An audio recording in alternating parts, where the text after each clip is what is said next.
So we work with organizations where they're dealing with residents that just came off the streets or just came out of the hospital and are low on income. And we work with them as far as, okay, we'll give you a $200 credit. Come on in and shop at the store. Take as much as you can, up to $200 worth, because we want to help out. Welcome to the My Future Business Show, where we get you in front of your best audience and keep you there. Not only are we interviewing the biggest names in business to help you become even more successful, we're inviting you to book your spot on the show to help you grow your business. So at the end of the call, make sure you fill in the interview application form at myfuturebusiness.com/interviews.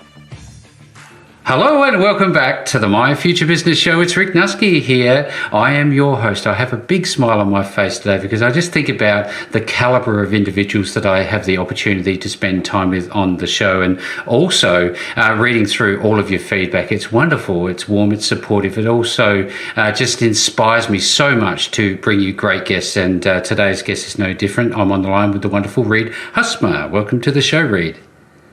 Thank you very much. Appreciate it. It's good to be here. Absolutely. My pleasure. Now, just for context, Reid, I'm going to be sharing with our audience that we're going to be talking about your organisation, Gone for Good. We're going to talk about your business model, and we're going to be talking about the opportunities that exist in the junk removal industry.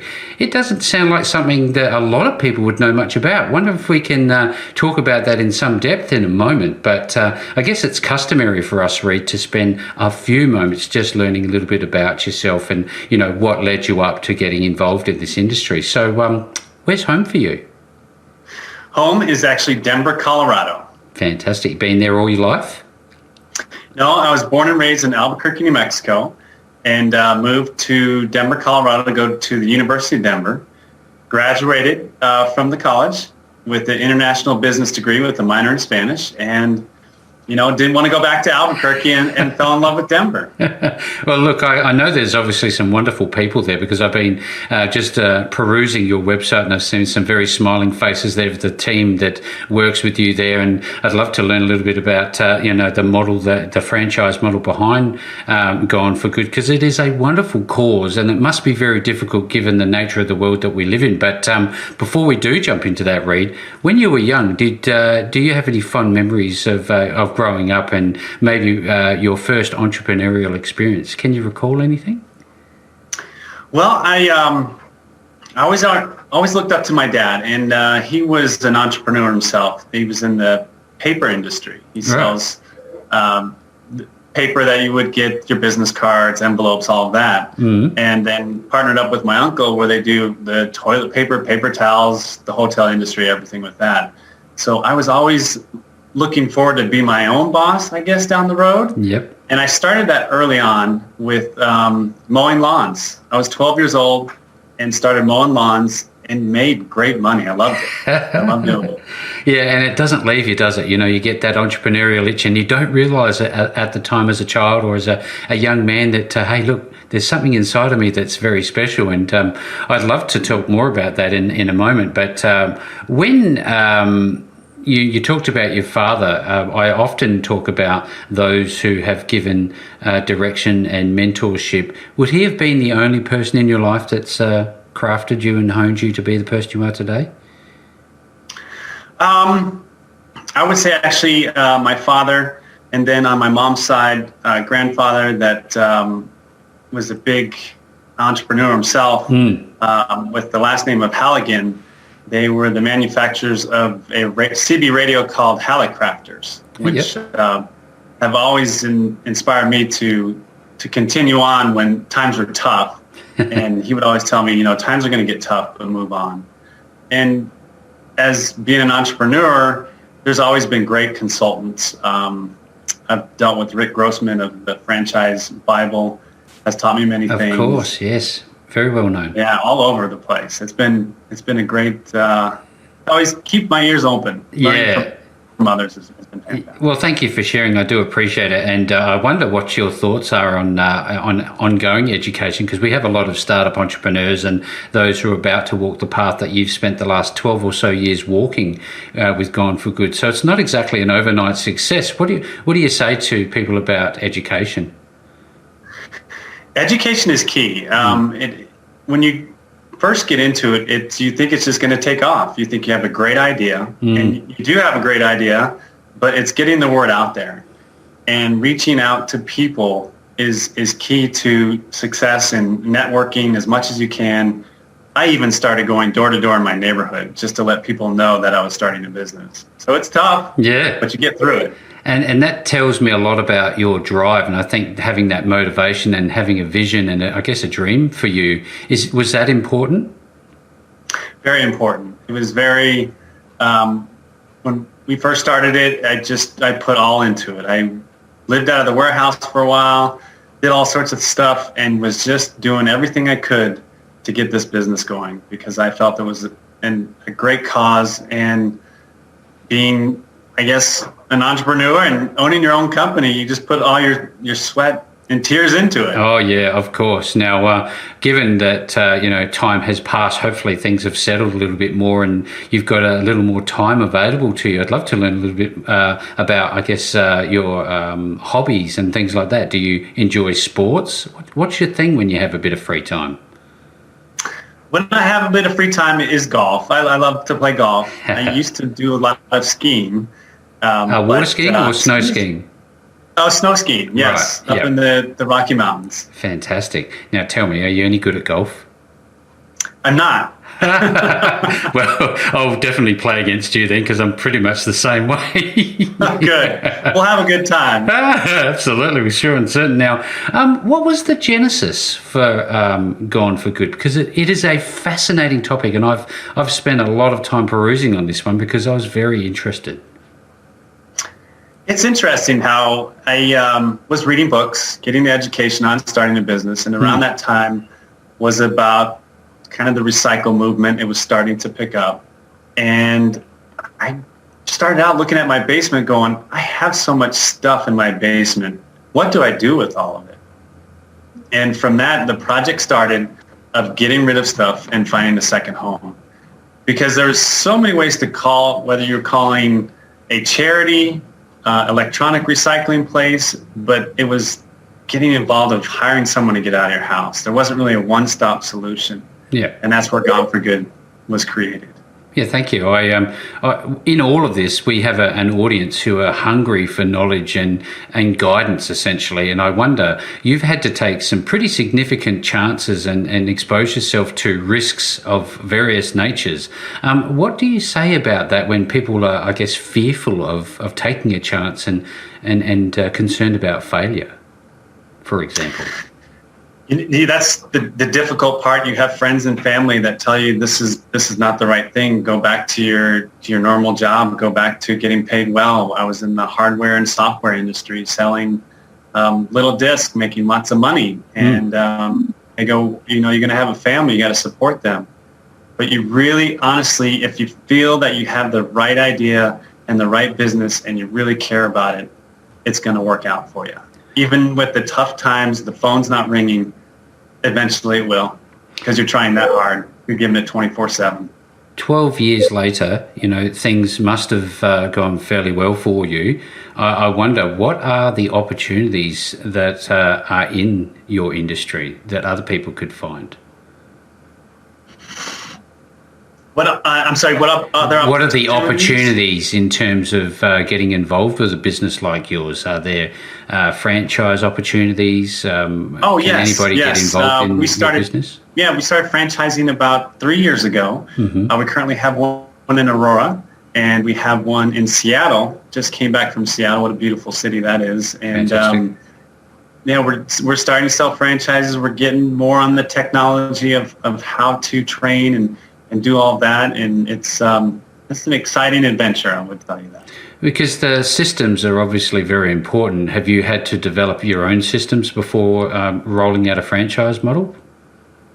Yes, we have. I mean, it's a different type of model, and to train people on this model, you need to have everything lined up, literature, videos. We spent hours and hours of time doing videos.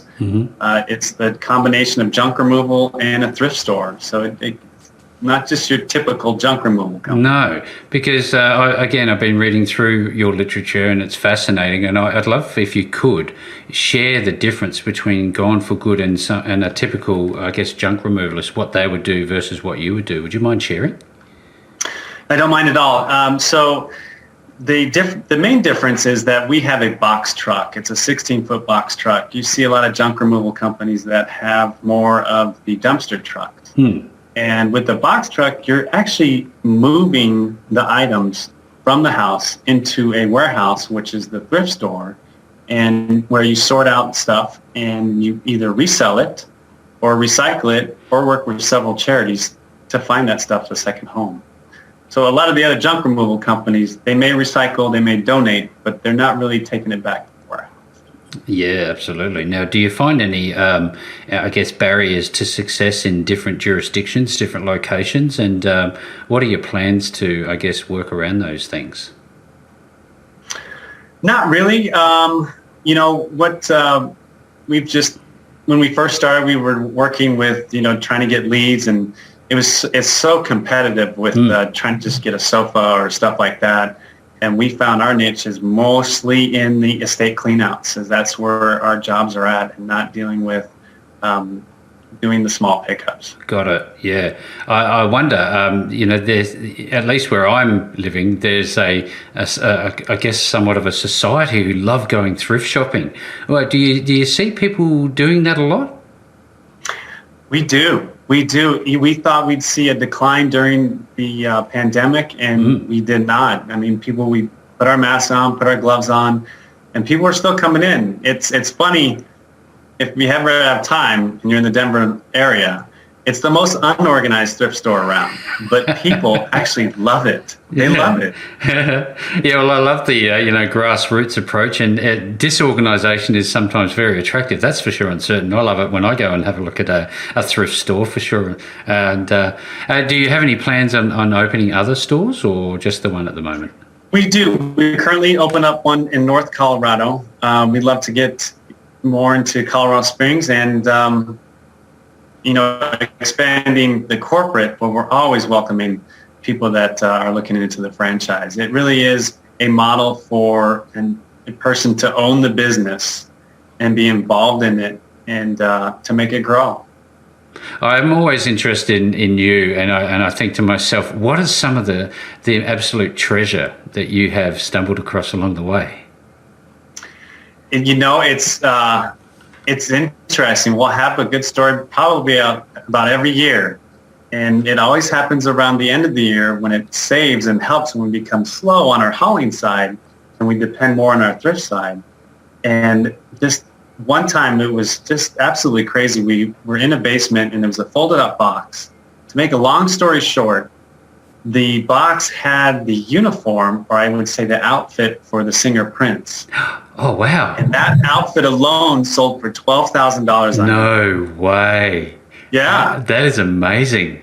Fun stuff. To me, you appear to be a philanthropist at heart. Now, yes. You've got this wonderful business. Now, what are some of the businesses and organisations that you're helping? Are you able to share anything of that side of the business, or?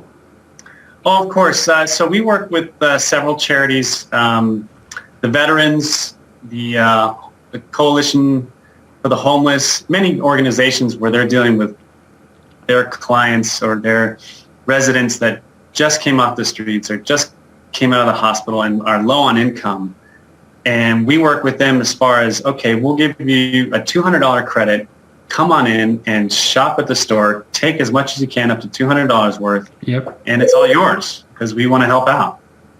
Yeah, and I can imagine just some of the pleasure that you get of seeing smiling faces of those you've helped. It's just a wonderful thing, and it must get you up in the morning. Now, speaking about that motivation of getting up in the morning, just to help educate our guests, our listeners again, when you have those days that you don't feel like getting out of bed and things are not going great, what do you say to an entrepreneur that's going through those similar experiences to help them get through? I think I've always remembered that your competition is getting up. And if you don't want to get up, then your business is going to slide. And do you want it to slide? Probably not. So that gets you going. If you're having a rough morning, or if you even feel a little sick or something's going on, or you're tired, we're all tired. But you look out the window, people are driving in. Even when there's snow, people are still driving. I don't want to drive in the snow, but we have to. We see a lot of junk across the world. Do you see more of it occurring as we become more socially aware and responsible, or do you think we're not becoming responsible? What's your take on that? So what we see, I do see more, unfortunately. Yeah. With a lot of online purchasing. Mm-hmm. And I hope to see more of that recycling happening, maybe with Amazon recycling cardboard, or it's just you see a lot of new stuff, and you just it continues to grow, and hopefully education and more people learning about what's happening in this world as far as so much stuff. Do we need all that stuff? Let's handle it better ways than we are today. There's certainly a lot of stuff out there. That's a really good way to, I guess, couch it. And I think to myself, if I was in your area and I wanted to help, what's the best thing I can do instead of just loading my stuff into a skip and throwing it away into landfill? What can I do? It's all about getting on the internet and saying, how do I recycle this? I mean, we still do that every day. We run into items and we go, where can I take this? And then when people call up and go, well, I just want to know where I can take it, we're more than happy to tell you, like, okay, you can take your electronics here. You can take your cardboard here. There's a drop-off location here. It's just looking it up rather than just, saving time and just throwing it away. And even I have to get on with my employees as far as we're not recycling right. You can't throw plastic bags into the recycle bin. Yeah, absolutely. It's education. Yeah, of course. Now, in terms of, how long has it been? 12 years since you founded this organisation?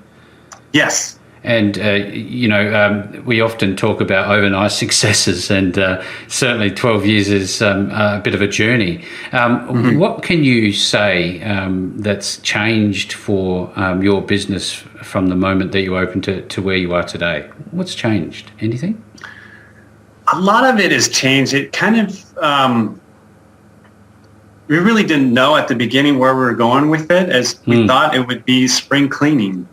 And, you just have to roll on where the business takes you. I had no idea that working with professional organizers or dealing with real estate agents and building relationships is really the way to go. At first, we threw lots of money at directories and Google Ads and all this stuff, and we'd get a couple phone calls, but your business is going to die that way. You have to get out there and get on the phone and connect with people. And it comes down to business relationships that turn into friend relationships, and it keeps people loyal and your business grows. So in terms of increasing your footprint, you're obviously on a sort of outward circumference, presumably. Where are you looking to operate next? We'd love to operate in Colorado Springs. We've also looked at the state of Texas. And even though I said I don't want to go back to Albuquerque, I think Albuquerque is a great city. And I'd love to start a Gone for Good down there. Of course. Now, I've been looking over your book, Cleaning Out Grandma. I'm fascinated by this. Can you share how this came about and where the name for this book came from for a start? Well, when I started out franchising, I knew that I couldn't just, get a lawyer and do the documentation. I had to do it the right way. I wanted to make sure that the franchisees were taken care of. And with the franchise consultant of Rick Grossman and some of the film editors like Kevin Campbell, they helped me with that book. They said, you need to be an expert in the industry. You need to show that you have knowledge on this industry. And we just came out with, who's your customer? And I said, well, our biggest customers are grandma and grandpa that have all this stuff, but now are moving into assisted living, and they got to get their stuff out of that basement, out of that attic. And so that's how that book came about, and just sharing some knowledge out there. So how long did it take to write that with help? Was it a short thing? How long is it? Is it a long read? No, it's a short book. It's because it took us, my wife and I actually wrote the book together. She did most of the writing because I'm not very good at writing. I just sat down and had the idea. I'm with you. So it's a short read because I think we had big font on the book. Yeah, excellent. That's the way I would have done it too. Yeah. Now, I've been going through your website, loving reading the reviews as well, and I think that's a very important part. What part does social proof play in your business? All of the social media? Yeah, like, the interaction with previous people that you've served and, getting their feedback and having reviews and that sort of thing. It's very important. I mean, that's when people are taking a look on if they're going to hire us or a different junk removal company, and I do it the same when I'm shopping around, is social reviews, is Yelp, it's Google, it's all those reviews, and it's important to keep that reputation going. And to react to the bad ones that you get. You'll get bad ones in the thrift store. You'll get bad ones on a hallway. Mm-hmm. And it's important to communicate with all of them. There's opportunities in those ones too, oftentimes, isn't there? Yes, sir, Vic. You are correct. Yes, absolutely. Now, I'm interested in learning more about your team because, again, I've seen their smiling faces and, they've obviously been attracted to your organisation for a reason. Tell us a little bit about your culture in your business. When we interview, we ask them, did you look at the website? Do you care about recycling? And those questions come about. And when they have that strive or that, how do you say, they're not just doing it for the paycheck. You see those employees that are just there from 8 to 5. Yep, got it. And then if you see the employees that are sticking around a little bit to make sure things are taken care of, or they get excited about giving furniture to someone that just started out brand new. Yep. Those are the employees you want to make sure you take good care of. Yeah, absolutely. And it just led me to the thought, my own intuition has got me to ask you about intuition. Does that play a part when you're making selections? And are you the only person that makes this choice when hiring? Yes, intuition, yes. And then it's passed down to the operations manager. It's your team. Let's have a good team together. You're doing the hiring. And, we've made mistakes. Yeah, of course, we all do. Yep. Yeah, absolutely. And that's what I like about this sort of call, because we do get to the nuts and bolts of a business. So it really helps those who are interested in becoming a franchise I always get confused with that franchise or franchisee. It's one or the other. Now, in terms of your own structure with the people that you have, you've talked about having an operations manager. Is the structure for your franchise model, is it rigid? Do they have to have the same amount of people, or how does that work? No, I mean, they can have the model works as far as if they want to be involved with it, or they want to hire someone that's the operations manager that's at the store and, sorting through recycle and reselling, posting on Craigslist, and then having 2 movers out there bringing the stuff in. So there's different types of models on how they would like to run the franchise. Well, that's excellent to know that there's that bit of flexibility there. Now, I'm looking at your website and I notice your list of services. Would the list of services generally be the same for a franchise, E? Yes. Okay. It's the combo of junk hauling and thrift store. So if they can't buy just the thrift store part, they need to also do the junk hauling, because there's so many people that love the thrift store and be like, oh, I could do this store. I'm like, well, you actually have to go get the stuff too.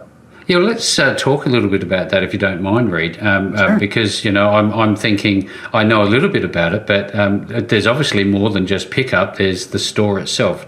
Talk us through the experience of the store itself. I know of the entire franchise model. For somebody who's on this call, they're listening, going, I really am interested in this. I want to know more. So you obviously got the pickup, you've got the relationship building, you've got the thrift store. You would obviously have the admin side. Maybe if we could talk a bit about all of those things combined. Yeah, it's the combination. All of it is working part as. Is the junk hauling side, is building, finding that first, and then also working the thrift store side. Yep. the whole model is that, when one's not doing well, you work on the thrift store side. So it's... Yeah, I get it. Now, is that something that you would help them start up with as they start? They might not have any experience in this field. I guess my question is, what type of person would be best suited for this particular model? I guess the best person, or any type of person, is that they want to get involved in this type of model. And we can either train them on it, where we have several videos on it. And we also have when they buy a franchise, there's a package that comes with it, is the marketing side that we already know how to find the people you want to connect with, because we have a call center calling on all those leads. And then during that time, as we're building the business for them, we start training them on operating the business. So it's not where, hey, great, you got the website, you got the name, now good luck. That's not it. That's not it. We're here to help. We're here to get you the business. And that's what I love about this model and the whole franchise approach, is because you won't be left alone. And that's oftentimes a big fear factor for people, isn't it? Yes, it is. I mean, at first you think of it like buying a franchise that, well, great, I get the name, and then all of a sudden I paid all this money, and now I hear crickets. And that you can't do that to the franchisees. It's not good for anybody. It's not good for the franchisor or the franchisee. You got to grow together. So how long has it been since you've rolled out the actual franchise component of Gone for Good? I think it's been about 3 years now. Mm-hmm. Mm-hmm. So we first started out, actually David Commit, that worked for me for 8 years, was very committed to the business, and he jumped on it. He wanted to buy a franchise, started in Aurora, and he's doing very well out there in Aurora. Excellent. And then another one out in Seattle. Yep. You always want to hear about these success stories, because, that gains that momentum, and that's what we're all about here on the My Future Business Show, is to show people who might be interested in the franchise model that Gone for Good is certainly something you need to consider before making any decisions. Now, I'd love to further educate them. We're all about the education as well, in terms of the benefits of owning a franchise. What are they? I guess the benefits of owning a franchise is that, again, that you're not by yourself. You're with a team, and you're with a model that works. You know that a model has been working for 13 years, and it can be scary where you see a lot of junk removal companies out there. I mean, how can I enter this industry when it's so saturated? Well, that's why you get into a franchise. They kind of have the secret sauce behind that on making the industry work and making a profit out of it. I'm looking at the site here now, and it talks about the investment info. What would you suggest that people do if they want to learn more about the numbers behind a business? Because there obviously is some numbers that are very important for people to know about. Oh, so when you look at the numbers, as far as, there's the franchise fee, there's the truck, there's warehouse, it's very important to kind of research all that before you dive into something as buying a franchise, because that can be where we help out. But if you're in a different state or in a different city, you know more than we do as far as what it costs to rent a warehouse or what the leasing is out there in that type of area. Fantastic. Now, what I guess there'd be an application process behind coming on board as a franchisee. Talk us through the application process itself and the conversations that you would have. So we first start out with information. They go onto the website at goneforgoodstore.com and select franchise, and they fill out the information. And what is first sent to a potential franchisee is an interactive, kind of almost from our training video, but it shows you all the advantages and talks about, is it a good fit? Because it might not be a good fit, but it gives you a little bit of education. You answer questions, and then the next step is getting into that long FDDs, all the all the text that's involved with that. Of course. Do you have like an online training portal as such? We do. So we do have once a franchisee starts growing their business, we have an online training with videos and where they answer questions, and it goes on the junk removal side and also the thrift store side. And, it's very, I guess it would be a challenge to work out territory space. How do you allocate different territories for those when the franchisees maybe are on boundaries? How does that work? That, Rick, is a great question, because that was my question when I first started doing franchises. Is because, as we build those relationships, if I have a real estate agent that is about 30 miles away from me but has a great project for me, does that mean it goes to the other franchise? No. It comes down to the territory around the thrift store. So it's about 350,000 population around the thrift store. Don't advertise in that area. But if you're building relationships around the city, that is your job. Your area, absolutely. And this is probably one of the book of questions that you would be receiving about this. So if people do want to contact you, Reid, because we've really only touched the surface of this incredibly exciting opportunity. Aside from your website, are you available on any other social platforms where people can contact you? We're building one, actually. Right. Yep. Fantastic. Yeah, it's just a website or my email address anytime.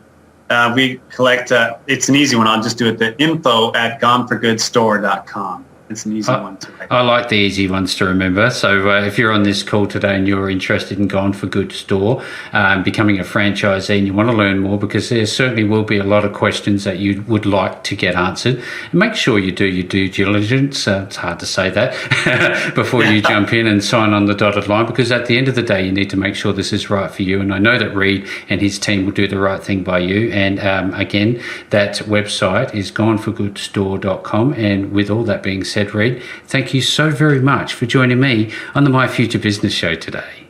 Rick, thank you very much. I really appreciate it. Thanks for joining us today. If you enjoyed the call, then make sure to subscribe, leave a comment, share us with your friends, and book your spot on the show at myfuturebusiness.com/interviews. And if you're looking for solutions that will help grow your business, then visit myfuturebusiness.com/shop.